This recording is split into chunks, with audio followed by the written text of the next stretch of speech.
लीजिए सुनिए Daniel Dafoe के लिखे उपन्यास रॉबिन्सन क्रूसो का भाग 37। क्रूसो के उद्धार की पूर्व सूचना मेरी यानी समीर गोस्वामी की आवाज में। स्पेनियर्ड और फ्राइडे के पिता को रवाना करके हम नित्य ही उनके आने की प्रतीक्षा करने लगे। देखते देखते 8 रोज बीत गए तो भी उनके दर्शन न हुए। एक दिन सवेरा हो जाने पर भी मैं बिछौने पर पड़ा रहा। फ्राइडे दौड़कर आया और बोला, वे आ रहे हैं। मैं बिछौने से उछलकर उठ खड़ा हुआ और झट कपड़े पहनकर दौड़ता हुआ बाहर आया। हड़बड़ी में बंदूक को लेना भूल गया। बाहर आकर देखा कि एक नाव द्वीप के दक्षिण ओर समुद्र के किनारे लगने का उपक्रम कर रही है। उस तरफ से स्पेनियर्ड के आने की संभावना न थी। मैंने फ्राइडे को पुकार कर कहा, अभी सावधानी से छिपे रहो। ये लोग वे नहीं हैं, ये शत्रु हैं या मित्र, ये पहले जान लेना चाहिए। मैंने दूरबीन लेकर सीढ़ी के सहारे पहाड़ की चोटी पर चढ़कर देखा।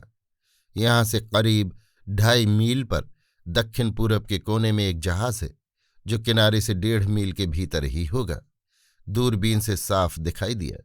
वो अंग्रेजी जहाज था। उसके साथ जो नाव थी वो अंग्रेजी ढंग की थी। जहाज तो मेरे देश का मालूम होता है। संभव है उस पर देशवासी हों और वो बंधु के द्वारा परिचालित हो। ये सोचकर मेरा मन आनंद और आश्चर्य से डामाडोल होने लगा, तो भी पूरा विश्वास न होता था। मैंने फिर सोचा, अंग्रेजी जहाज को मार्ग छोड़कर इधर आने की क्या जरूरत थी। इसलिए चोर डकैतों के हाथ में पड़ने की अपेक्षा छिप रहना अच्छा है। हम लोगों के अंतःकरण से जो इस प्रकार बीच बीच में सावधानी का संकेत होता है, उसे अग्राह्य न करना चाहिए। ये एक अदृश्य शक्ति की सावधान वाणी है जो हम लोगों के भले के लिए उद्भूत होती है। उस अदृश्य वाणी का पालन करने से ही मेरी रक्षा हुई है, नहीं तो ना मालूम मुझे कैसे कैसे संकट झेलने पड़ते। नौका धीरे धीरे आकर ठहरने के लिए घाट खोज रही है। नाविक गण खाड़ी तक जहाज को नहीं लाए। उन्होंने समुद्र के किनारे ही जहाज लगाया। खाड़ी की ओर न आकर उन लोगों ने हमारे हक में अच्छा ही किया, नहीं तो हमारा पता पाकर वे लोग हमारा सर्वस्व लूट ले जाते। जब वे नाव से उतरकर किनारे आए तब स्पष्ट देख पड़ा कि वे अंग्रेज हैं। कुल 11 आदमी थे। उनमें 3 मनुष्य अस्त्र रहित थे। ऐसा मालूम हुआ जैसे वे बंदी हों। उन तीनों में एक व्यक्ति को अनेक प्रकार से विनय की मुद्रा करते देखा। अन्य 2 व्यक्ति भी विनती करते थे, किंतु वे दोनों प्रथम व्यक्ति की भांति अधीर न थे। इन लोगों को देखकर मैं कुछ निश्चय न कर सका। फ्राइडे ने कहा, साहब देखिए देखिए, अंग्रेज लोग भी असभ्यों की भांति नरमांस खाते हैं। मैंने कहा, नहीं फ्राइडे, तुम कभी ऐसा ख्याल न करो। फ्राइडे, नहीं, वे उन कैदियों को जरूर खाएंगे। मैं, नहीं नहीं, तुम क्या समझो, ये हो सकता है कि वे इन तीनों को मार डालें पर खाएंगे नहीं, ये सच जानो। असल मामले को समझ न सकने पर भी किसी क्षण में उन तीनों की मृत्यु देखने के भय से मेरा दिल धड़क रहा था। एक बार एक व्यक्ति को ऊपर की ओर तलवार उठाते देख मेरा लौहू सर्द हो गया। मैं सोचने लगा कि इस समय यदि स्पेनियर्ड और फ्राइडे के बाप यहां रहते तो अच्छा होता। फिर देखा कि वे लोग तीनों बंदियों को छोड़कर टापू देखने के लिए भिन्न भिन्न दिशा में चले गए। तीनों बंदी हताश होकर वहीं बैठ गए। उन लोगों की दशा देखकर मुझे इस द्वीप में आने के प्रथम दिन की अवस्था का स्मरण हो गया। जैसे मैं नहीं जानता था कि मुझ पर बिना कुछ प्रकट किए विधाता मेरे लिए कैसा क्या इंतजाम करते हैं, वैसे ही दुख के मारे ये बेचारे भी नहीं जानते कि उन लोगों के लिए अचिंतित भाव से ईश्वर मेरे द्वारा रक्षा का उपाय कर रहे हैं। हम लोग इसी तरह भविष्य के अंधकारमय पथ में बिना देखे सुने विधाता के मंगल विधान में संदेह करते हैं और अविश्वास के कारण हताश बने रहते हैं। ठीक ज्वार आने पर वे लोग किनारे आए और बेखबर होकर टापू देखने की इच्छा से इधर उधर घूमने लगे। अभी घूम ही रहे थे कि इतने में पानी घट जाने से उनकी किश्ती सूखे में पड़ी रह गई। उसमें 2 आदमी थे, किंतु वे दोनों सो गए थे। एक आदमी एकाएक जाग उठा और नाव को सूखे में देख भौंचक सा हो रहा।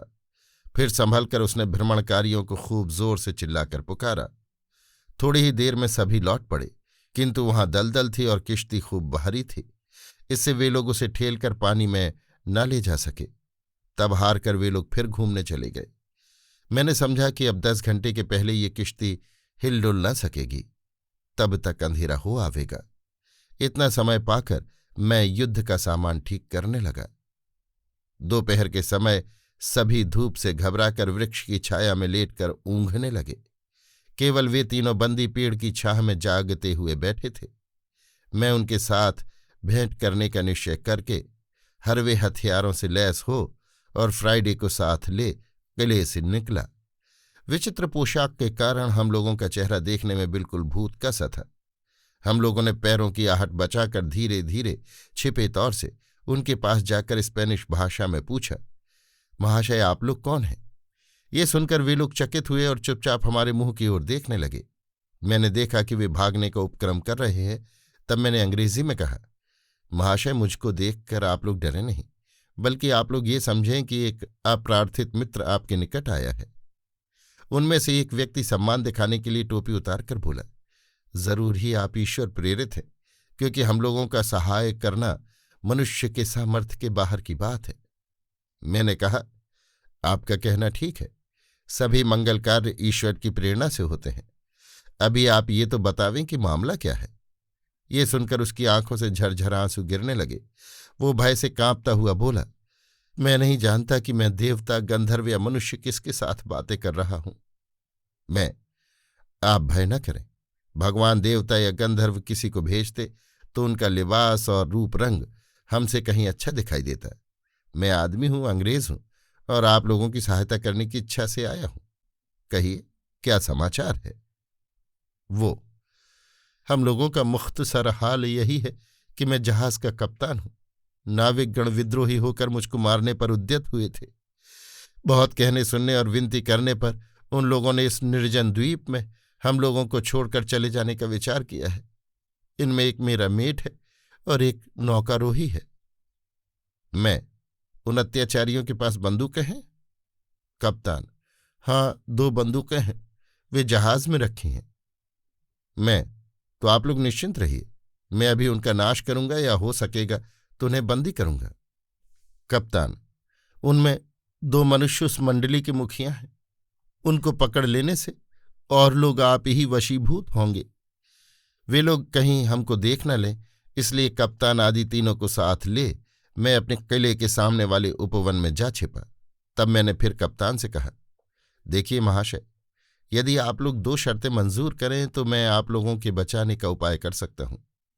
कप्तान ने मेरा मतलब समझकर कहा, यदि आप जहाज पर कब्जा कर लें तो वो आप अपना ही समझिए, यदि ये नहीं तो हम लोगों को आप अपनी आज्ञा के वशवर्ती समझें। अन्य 2 व्यक्तियों ने भी कप्तान की इस बात पर जोर दिया।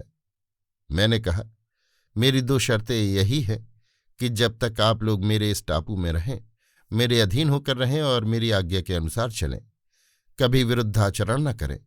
कोई काम आ पड़ने पर मैं अस्त्र दूं तो काम हो जाने पर फिर वो मुझे लौटा दें, और जहाज अधिकार में आ जाने पर मुझको तथा मेरे भृत्य को बिना कुछ भाड़ा लिए इंग्लैंड पहुंचा दें।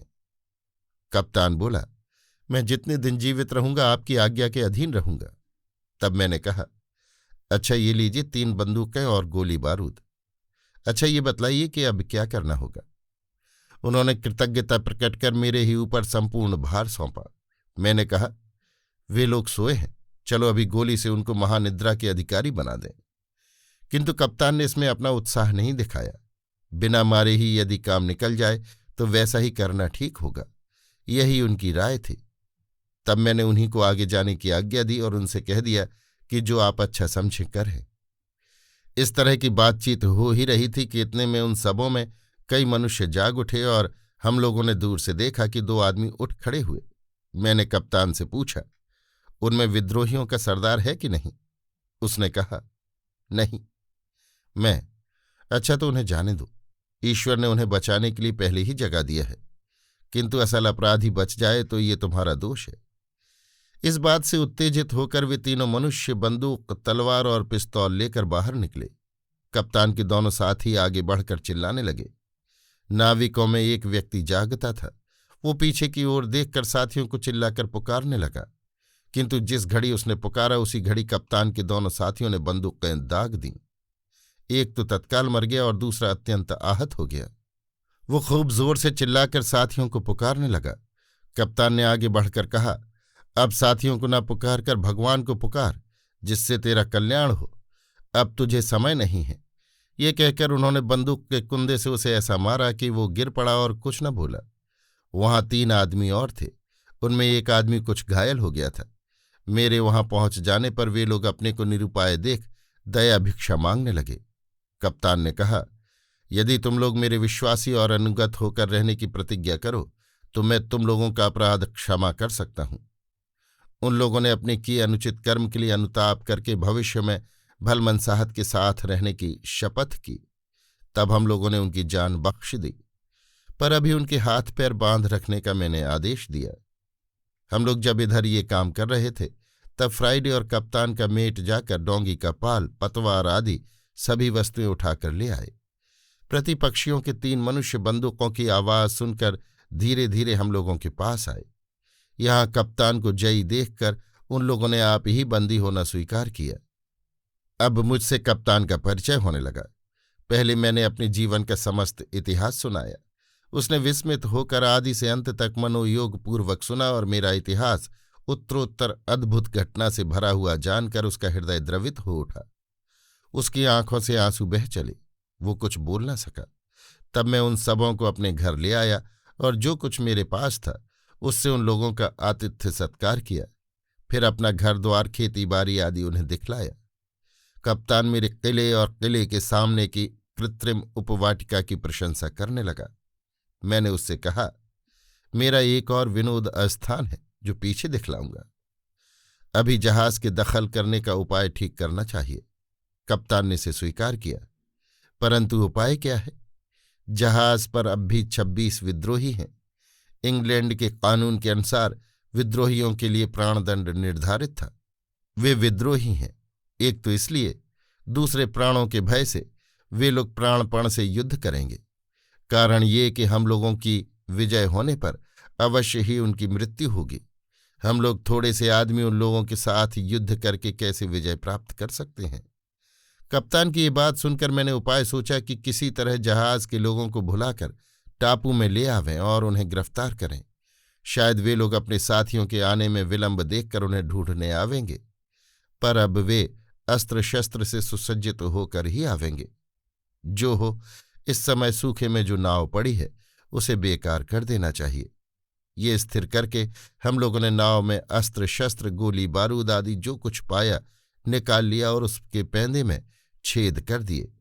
आशा न थी कि हम लोग जहाज पर दखल कर सकेंगे, किंतु उन लोगों के जहाज लेकर चले जाने पर हम लोग इस बोट की मरम्मत करके स्पेनियर्ड लोगों से जाकर मिल तो सकेंगे।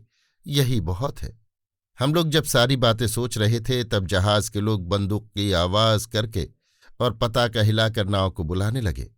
बार बार बंदूक की आवाज करने पर भी जब उन्होंने देखा कि नाव नहीं हिली, तब जहाज से एक और डोंगी उतारकर उस पर कई एक नाविक सवार हो किनारे की ओर आने लगे। मैंने दूरबीन लगाकर देखा, 10-11 आदमी बंदूक के लिए चले आ रहे हैं। कप्तान कहने लगा कि इतने आदमियों के साथ हम लोग कैसे भिड़ सकेंगे? मैंने हंसकर कहा, हम लोगों के सदृश अवस्थापन्न लोगों को फिर भय क्या? जीना मरना दोनों बराबर। युद्ध का भार मुझे सौंपकर तुम निश्चिंत रहो। वे लोग अभी तो मेरे बंदी हुए ही जा रहे हैं। मेरे इस उत्साह वाक्य से कप्तान प्रसन्न और साहसी हो उठा। नाव को समुद्र तट के समीप आते देख मैंने बंदियों को अपनी गुफा में भेज दिया।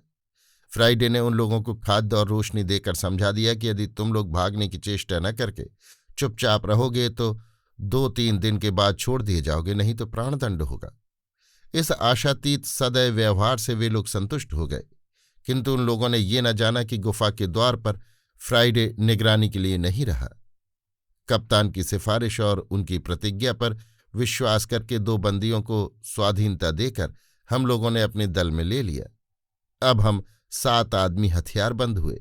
मैं, फ्राइडे, 3 आदमियों सहित कप्तान और 2 बंधन मुक्त बंदी। इससे पूरा भरोसा हुआ कि हम लोग अब 10 आदमियों का सामना कर सकते हैं। यदि कप्तान का ये कहना ठीक हुआ कि उन 10 नाविकों में 3-4 बिल्कुल निर्बल हैं, तब तो कोई बात ही नहीं।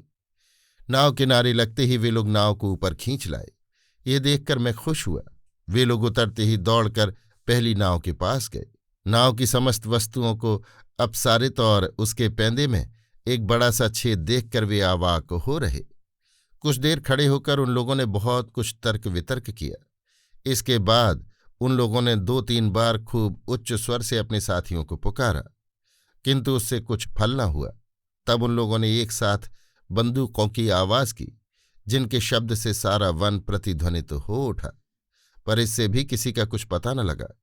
तब उन लोगों के आश्चर्य की सीमा न रही। सभी ने निश्चय किया कि साथी मारे गए। तब उन लोगों ने जहाज पर लौट जाने का उपक्रम किया। नाव को पानी में ले जाकर सभी सवार हुए। ये देखकर हम लोग हताश हो गए। मैंने सोचा कि इस दफे ये लोग जहाज पर जाते ही जहाज खोलकर चल देंगे, किंतु वे लोग थोड़ी दूर जाकर नामालूम फिर क्या सोचकर लौट आए। इस दफे 7 आदमी नाव से उतरकर ऊपर आए और 3 आदमी नाव की हिफाजत के लिए नाव में रहे। ये देखकर भी हम लोग निराश हुए, क्योंकि नाव को अधिकार में न कर सकने पर सभी प्रयत्न व्यर्थ होगा। वे लोग जहाज पर जाकर खबर देंगे और खबर पाते ही जहाज चल देगा। तो भी हम लोग सुयोग की अपेक्षा करते रहे। 7 आदमियों को किनारे पर उतारकर नाव के माझियों ने पानी में नाव ले जाकर लंगर डाल दिया। हम लोग एकाएक नाव पर आक्रमण करें, इसकी भी अब संभावना न रही। जो लोग किनारे उतरे थे वे एक साथ आगे पीछे होकर आने लगे। क्रमशः वे लोग उसी पहाड़ पर चढ़ने लगे जिसके नीचे मेरा घर था। वे हम लोगों को नहीं देखते थे, किंतु हम लोग उन्हें अच्छी तरह देख रहे थे। वे लोग जरा और हमारे नजदीक आ जाते तो बड़ा अच्छा होता। हम लोग उन पर गोली चला सकते या दूर जाते तो भी अच्छा होता। हम लोग वहां से बाहर निकल जाते। धीरे धीरे वे लोग पर्वत की चोटी पर चढ़ गए। वहां से वन और उपत्यका बहुत दूर तक देख पड़ती थी। वे लोग उच्च स्वर से पुकारते पुकारते थक कर चुप हो रहे, पर किसी तरफ से कुछ उत्तर न आया। वे लोग और ऊपर जाने का साहस न करके एक दरख्त के नीचे बैठकर आपस में सलाह करने लगे। वे लोग यदि सो रहते तो हम उनके संगियों की भांति उन्हें भी सहज ही में वश में कर लेते, किंतु वे लोग विपत्ति के भय से जागते ही रहे। क्या करना चाहिए, कुछ स्थिर न करके हम लोग चुपचाप देखने लगे। आखिर वे लोग एकाएक उठ खड़े हुए और नाव की ओर चले। उन लोगों ने साथियों का अन्वेषण छोड़कर अब जहाज पर जाना ही स्थिर किया। ये देखकर मेरा जी सूख गया। हठात उन लोगों को लौटाने का एक उपाय सूझा। खाड़ी के पास जाकर खूब जोर से चिल्लाने के लिए मैंने फ्राइडे और मेट को कहा। इसके बाद नाविकगण यदि उस शब्द की टोह में इस तरफ आवें तो उसी तरह चिल्लाते हुए दूर निकल जाएंगे और उन लोगों को चक्कर में डालकर फिर मेरे पास लौट आवेंगे। नाविक लोग नाव पर चढ़ने जा रहे हैं। ऐसे समय फ्राइडे और मेट ने चिल्लाकर उन लोगों को पुकारा। उन लोगों ने सुनकर उत्तर दिया और शब्द की ओर लक्ष्य करके दौड़े। कुछ देर में खाड़ी के पास पहुंचे। पानी में तैरकर पार होने का साहस न करके उन लोगों ने पार उतार देने के लिए माझियों को पुकारकर नाव मंगाई। माझियों ने खाड़ी में नाव लाकर उन लोगों को पार उतार दिया और नाव को एक पेड़ के तने से बांध रखा। इस दफे नाव में सिर्फ 2 आदमी रहे। मैं तो ऐसा चाहता ही था। मैंने कप्तान आदि सबको साथ ले चुपके से जाकर नाव के दोनों मनुष्यों को गिरफ्तार कर लिया। ये उन्हीं जाहिलों के दल के थे। इन्होंने सहज ही में मेरी अधीनता स्वीकार की और हम लोगों के साथ मिल गए। इधर फ्राइडे और मेट नाविकों को पुकार कर एक वन से दूसरे वन में घुमा फिरा कर ले जाने लगे।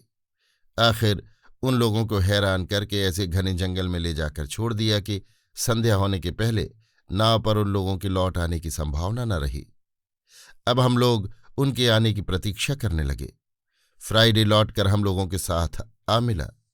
कई घंटों के बाद वे नाविक भी थके मांदे परस्पर बकझक करते शोरगुल मचाते नाव के पास लौट आए। जब उन्होंने देखा कि नाव सूखे में लगी है और नाव के दोनों रक्षक गायब हैं, तो उनके भय और विस्मय की सीमा न रही। वे परस्पर तर्क वितर्क करने लगे। हम लोग नामालूम कैसे मायामय जादूगर के द्वीप में आ गए हैं। क्या हम लोग भी एक एक कर भूत प्रेतों के हाथ में पड़कर मारे जाएंगे? इस प्रकार विलाप कर सभी आर्तनाद करने लगे। फिर उन्होंने नौका रक्षक दोनों साथियों का नाम ले लेकर बार बार पुकारा, किंतु कहीं से कुछ उत्तर न मिला। तब वे लोग पागल की तरह कभी दौड़ने, कभी बैठने और कभी हाथ मलने लगे। कभी क्रोध से अपने सिर के बाल नोचने लगे। मेरे अनुयायी इसी समय उन लोगों पर आक्रमण करने के लिए व्यग्र हो उठे, किंतु मैं इसकी अपेक्षा भी विशेष सुविधा खोज रहा था। मैं चाहता था जिसमें मेरे दल का कोई न मरे और उनकी तरफ भी कम आदमी मरे। हम लोग सर्वांग ढककर धीरे धीरे कुछ दूर और आगे बढ़े, किंतु फ्राइडे और कप्तान घुटनों के बल से एकदम उनके पास चले गए। जहाज के जो कर्मचारी मुसाफिरों को जहाज पर चढ़ाते और पार उतारते हैं, वे सबसे बढ़कर बदमाश और सब फसादों की जड़ होते हैं तथा अपने को जहाज का मालिक समझ बैठते हैं। किंतु इस समय सबकी अपेक्षा वही अधिक कातर और भयभीत हो गए थे। उनके कुछ कहते ही कप्तान उन पर गोली चलाने के लिए व्यग्र होने लगा। वे लोग ज्यों ही कुछ समीप आए त्यों ही कप्तान और फ्राइडे कूद कर आगे जा खड़े हुए और उन पर गोली चला दी। गोली लगते ही जहाज का नायब कप्तान धरती पर लौट गया। दूसरा भी गिरा, पर तत्काल मरा नहीं। प्रायः 2 घंटे तक जीता रहा। तीसरा आदमी भाग गया। तब मैं अपने दल बल के साथ आगे बढ़ा। मैं सेनापति, फ्राइडे मेरा सहकारी सेनाध्यक्ष और कप्तान आदि मेरे सैनिक थे। हम लोगों ने अंधेरे में नाव के पास जाकर उन लोगों से आत्मसमर्पण करने को कहा। उन लोगों ने भी झट अस्त्र त्याग करके प्राण भिक्षा चाही। कप्तान ने कहा, तुम लोगों का प्राण लेना या न लेना हमारे सेनापति की इच्छा के अधीन है। हम लोगों ने उनके हाथ पैर बांधकर अपने कब्जे में कर लिया। अब हम लोगों को नाव की मरम्मत करके जहाज पर आक्रमण करना बाकी रहा। मेरे मन में आशा होने लगी कि अब मेरे उद्धार का समय समीप है। मैंने दूर से कप्तान को पुकारा। एक आदमी ने जाकर कहा, कप्तान साहब, सरकार आपको बुलाते हैं। कप्तान ने झट उत्तर दिया, तुम हुजूर से जाकर कह दो कि वो अभी हाजिर होता है। ये सुनकर सभी नाविक चुप हो रहे। किसी को जोर से बोलने का साहस नहीं हुआ। उन लोगों ने समझा कि इस द्वीप के स्वामी अपना दल बल लेकर समीप ही कहीं ठहरे हैं। कप्तान को मेरे पास आने का उपक्रम करते देखकर उन लोगों ने कहा, हम लोगों से बड़ी गलती हुई, अब ऐसा काम कभी न करेंगे। आप अपने सेनापति से हम लोगों पर दया करने को कहिए।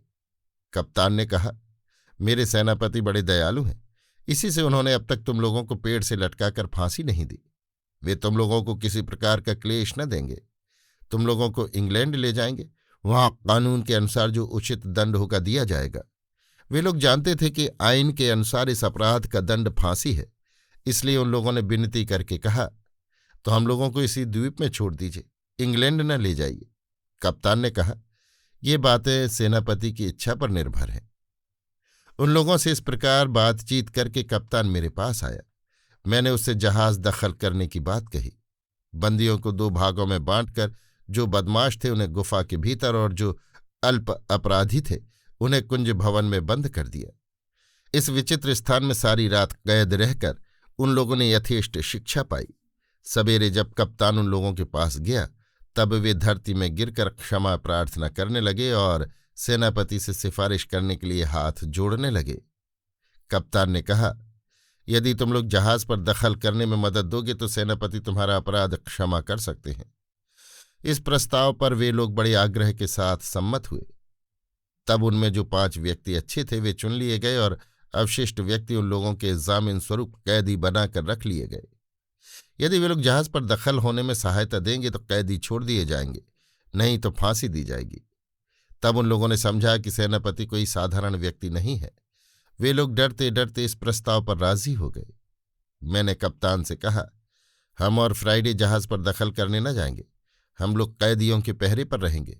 क्या तुम और सब लोगों को साथ लेकर जहाज पर आक्रमण करने का साहस कर सकते हो? कप्तान राजी होकर युद्ध यात्रा की तैयारी करने लगा। फूटी हुई नाव की मरम्मत करके 2 नावें जाने के लिए ठीक की गई। एक में जहाज के यात्री और 4 मनुष्य, दूसरी नाव में कप्तान, मेट और 5 नाविक सवार हुए। वे लोग आधी रात के समय जहाज पर जा पहुंचे। जहाज के लोगों ने अंधकार में समझा कि उनके पक्ष के आदमी लौट आए हैं। कप्तान और मेट ने जहाज पर चढ़ते ही बंदूक के कुंदे से दूसरे मेट और मिस्त्री को मारकर अपने काबू में कर लिया। इधर कप्तान के साथी नाविकों ने जहाज के डेक के लोगों को बांध लिया। जो लोग कोठरी में थे वे वहीं बंदी कर लिए गए। कोठरी के द्वार में बाहर से जंजीर लगा दी गई। इसके बाद वे लोग नीचे उतर गए। नीचे के कमरे में विद्रोही दल का नया कप्तान था।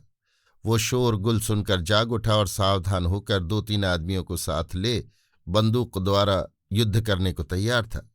मेट को सामने पाते ही गोली मारी। इससे मेट का हाथ टूट गया और भी 2 आदमी घायल हुए। पर कोई मरा नहीं। और लोगों को पुकार कर मेट एकदम नए कप्तान के ऊपर टूट पड़ा और उसके सिर में पिस्तौल दाग दिया। पिस्तौल की गोली उसकी कनपटी छेद कर बाहर निकल गई। वो फिर हिला तक नहीं। तब जहाज के और लोगों ने आप ही वश्यता स्वीकार की। बिना ज्यादा खून खराबी के जहाज पर दखल हो गया। अभी आप सुन रहे थे डैनियल डिफो के लिखे उपन्यास रॉबिन्सन क्रूसो का भाग 37, क्रूसो के उद्धार की पूर्व सूचना, मेरी यानी समीर गोस्वामी की आवाज में।